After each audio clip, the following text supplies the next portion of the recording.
Bonjour mes petits chats, aujourd'hui je reviens vous voir avec le nouveau patron et le dernier de la collection de début d'année. Il s'agit de la jupe Lila. Donc vous allez voir, c'est une jupe trapèze, très simple.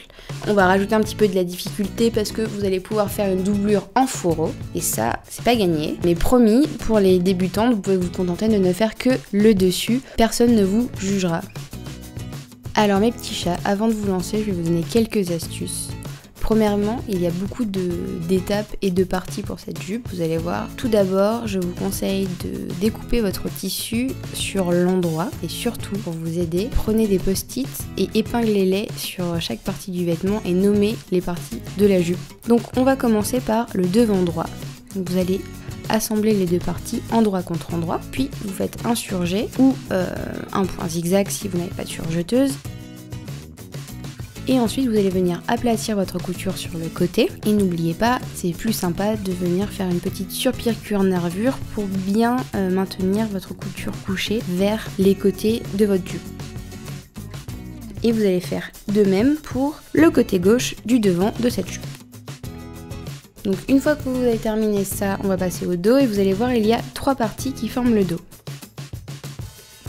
Donc vous allez épingler les petites parties à la grande partie centrale, endroit contre endroit. Ça va dessiner un joli sourire. Une fois que vous avez fait ça, vous piquez 1 cm, vous repassez évidemment en couchant les coutures vers les côtés. Et vous venez maintenir par une petite surpiqûre. Et là vous allez voir, quand vous allez faire une petite surpiqûre de nervure, c'est un peu la Rolls Royce de la couture. Nous allons poser le devant gauche et le devant droit, endroit contre endroit sur le dos. Jusque là, tout va bien. Et vous allez venir épingler et piquer à 1 cm les deux côtés et on va dire que votre jupe est en train d'apparaître. Donc repassez bien et faites toujours cette petite piqûre nervure si besoin.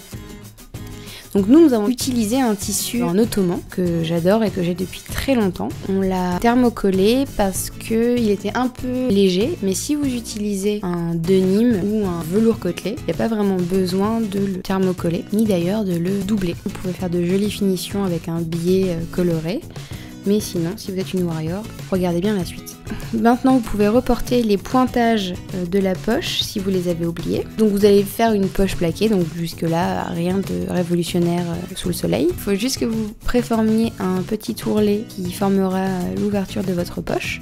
Vous venez le piquer et une fois que vous avez fait ça, vous allez venir plier les valeurs de couture au fer, vous allez venir l'épingler sur votre jupe. Et là vous allez me dire, super, les points ils coïncident pas du tout à la largeur de la poche. Pas de panique, en fait ils sont toujours pensés un peu plus à l'intérieur pour bien être cachés par la poche. Ce serait quand même dommage d'avoir un vieux trait de crayon sur votre résultat final. Vous allez venir piquer à 0,2 cm sur tout le long de la poche. Passons à l'intérieur de la jupe.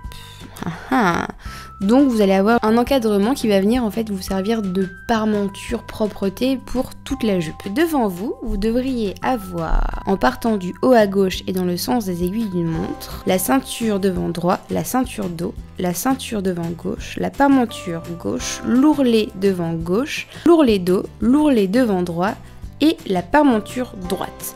Nous allons commencer par les ourlets, c'est-à-dire les parties qui constituent la propreté basse de l'intérieur de votre jupe. Endroit contre endroit, vous allez piquer à 1 cm et cette fois-ci vous allez ouvrir les coutures.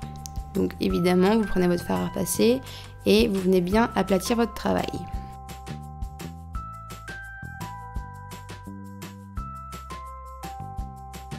Et maintenant vous allez faire la même chose pour la ceinture en haut. Et une fois que vous avez fait ça, vous allez faire les côtés et vous allez tout assembler. Votre cadre va en fait prendre vie. Vous allez venir épingler toute cette propreté, endroit contre endroit, sur votre jupe. Vous allez venir piquer à 1 cm tout autour.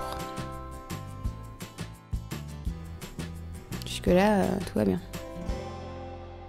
Si la matière est un peu dense, vous pouvez couper les coins et dégager avant de retourner et de bien repasser pour aplatir évidemment votre travail. Donc à ce moment-là, vous allez me dire oui, il y a un cadre à l'intérieur en bord franc. Oui, je vous l'accorde. Soit vous surfilez tout cet intérieur, soit vous faites la doublure. Donc là, la doublure, vous allez me dire, elle sort d'où ta doublure? C'est très simple, la doublure c'est exactement le même travail que pour le devant. sauf que vous avez évidemment un patronage spécifique pour cette dernière. Mais en fait, il vous suffit juste d'assembler toutes les parties de la doublure ensemble et ensuite épingler endroit contre endroit la parementure et la doublure. Donc maintenant vous savez comment monter une doublure parce que vous avez probablement fait le Teddy Rosa, la robe Lolita ou la robe Malia. Donc vous savez qu'en fait il faut poser, on va dire, la doublure comme si elle était à l'intérieur de la jupe. Et vous allez venir passer votre main entre la doublure et la jupe et venir pincer la doublure et la parementure comme si elles étaient piquées ensemble. Et évidemment, vous laissez une ouverture en bas au milieu qui vous servira en fait pour retourner votre travail. On pique 1 cm, pas besoin de faire un surjet. Vous aplatissez bien votre boulot et vous retournez l'ensemble. Alors là, un bon coup de fer n'est pas du luxe et vous allez voir, c'est nickel. Et là, vous pouvez être fiers de vous parce que vous venez de faire une doublure en fourreau. Et ça, c'est pas donné à tout le monde. Évidemment, là vous me dites super, j'ai fait une doublure en fourreau, mais il reste un trou dans ma jupe. Bah oui, sinon ce serait trop beau. Il va falloir que vous sortiez une aiguille et du fil et vous allez venir fermer cette ouverture à la main avec un petit point invisible. Et ensuite vous gardez dans le coin votre aiguille et votre fil pour coudre l'étiquette War Limonade. Et ça, c'est à la fin. Et maintenant nous allons passer aux moyens d'ouverture et de fermeture de cette jupe. Et nous avons décidé de poser des énormes pressions. Libre à vous de prendre des grosses pressions anorak ou des pressions à vider comme nous. Éclatez-vous. Si vous voulez bien maintenir le panneau qui se trouve à l'intérieur de la jupe, vous pouvez aussi mettre une petite pression, comme je suis en train de faire dans la vidéo. On coud la petite étiquette et tada, vous y êtes. Je vous présente Lila. Lila, je vous présente les petits chats. N'oubliez pas de partager toutes vos créations sur les réseaux sociaux, mais aussi sur notre super page community. Vous êtes de plus en plus nombreuses à venir et à nous faire rêver. C'était le dernier patron de la collection Can't Take My Eyes Off of You. J'ai vraiment hâte de vous présenter la suite et vous allez voir, il va y avoir de la révolution dans les nouveaux patrons. On ne tient plus pour partager tout ça avec vous, mais il va falloir être encore un tout petit peu patiente. Je vous embrasse, à très vite.